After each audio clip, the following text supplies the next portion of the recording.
বিশ্বকাপের দলে রিঙ্কুর না থাকার নেপথ্যে কেকেআর নাকি বলির পাঁঠা করা হলো সিংহ ব্যাটারকে। মঙ্গলবার দুপুরে টি-20 বিশ্বকাপ যখন ভারতীয় দল ঘোষণা করা হয়েছিল তখন সবারই চোখ আটকে গিয়েছিল একটি নামে, রিঙ্কু সিং। বিশ্বকাপের 15 জনের দলে ছিল না তার নাম। রিজার্ভে থাকা 4 জন ক্রিকেটারের তালিকায় অবশ্য তার নাম ছিল, কিন্তু যেই ক্রিকেটার গত 1 বছরে ভারতের হয়ে টি-20তে সব থেকে ধারাবাহিক রান করেছেন তাকে দলে রাখা হবে না। কেন এই সিদ্ধান্ত নিয়েছে নির্বাচকেরা? শুধু কি এইবারের আইপিএল এর পারফরমেন্স বিচার করা হয়েছে, নাকি নেপথ্যে অন্য কোনো কারণ রয়েছে? রিঙ্কু সুযোগ না পাওয়ার নেপথ্যে কি কলকাতা নাইট রাইডার্সও দায়ী? এই সব প্রশ্নের উত্তর আপনাদের কাছে। ভারতের বিশ্বকাপের দল ঘোষণা করার কয়েকদিন আগে থেকে বিশেষজ্ঞরা নিজেদের মতন করে দল ঘোষণা করেছেন। এমন একজনকেও চোখে পড়েনি যিনি নিজের দল থেকে রিঙ্কুকে বাদ দিয়েছেন।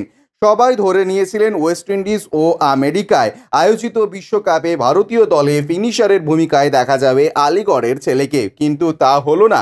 শিবম দুবের কাছে হেরে গেলেন রিঙ্কু, জায়গা পেলেন না। আইপিএল শুরু হওয়ার আগে ভারতীয় নির্বাচক প্রধান অজিত আগারকর স্পষ্ট করে দিয়েছেন, যেহেতু বিশ্বকাপের আগে ভারত আর কোনো সিরিজ খেলবে না, তাই আইপিএল এর পারফরমেন্স দেখেই দল তৈরি করতে হবে। রিঙ্কুর আইপিএল এর পারফরমেন্স এবার রিঙ্কুচিত হয়নি। এবার রিঙ্কু 8টি ম্যাচে ব্যাট করার সুযোগ পেয়েছেন, 123 রান করেছেন তিনি। কিন্তু শুধু এই পরিসংখ্যান দেখলে হবে কি? এবার রিঙ্কু বেশিরভাগ ম্যাচেই শেষের দিকে কয়েকটি বল খেলার সুযোগ পেয়েছেন। গতবার অনেক বেশি ব্যাট করার সুযোগ পেয়েছিলেন তিনি, এবার কিন্তু তা পাননি। রিঙ্কুর সবথেকে বড় প্রতিযোগিতা যার সঙ্গে ছিল সেই শিবমের সঙ্গে তার পরিসংখ্যান বিচার করলে চেন্নাই সুপার কিংসের ক্রিকেটার এগিয়ে। রিঙ্কুর 123 রানের জবাবে শিবম করেছেন 350 রান। কিন্তু শুধুই কি রানের বিচার করলে হবে? আরও কয়েকটি বিষয় রয়েছে। এবার রিঙ্কু 8টি ম্যাচে মাত্র 82টি বল খেলেছেন, অর্থাৎ প্রতি ইনিংসে 10টি বল। অন্যদিকে শিবম এবারে 10টা ম্যাচে 203টি বল খেলেছেন, অর্থাৎ প্রতি ইনিংসে 23টি করে বল।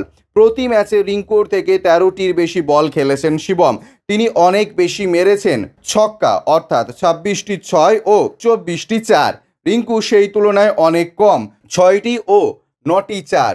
শুধু তাই নয়, শিবম চেন্নাইয়ের হয়ে বেশিরভাগ ম্যাচে 3 বা 4 নম্বরে ব্যাট করতে নেমেছেন, তখন চাপ অনেকটা কম থাকে। সেই ক্ষেত্রে রিঙ্কু খেলতে নেমেছেন 7 বা 8 নম্বরে। সেই সময় প্রথম বল থেকেই বড় শট মারতে চেষ্টা করতে হয়, সেই চেষ্টাতেই আউট হওয়ার সম্ভাবনা বেশি থাকে, তাতেই সমস্যা হয়েছে রিঙ্কুর। ব্যুরো রিপোর্ট, ইউজে নিউজ।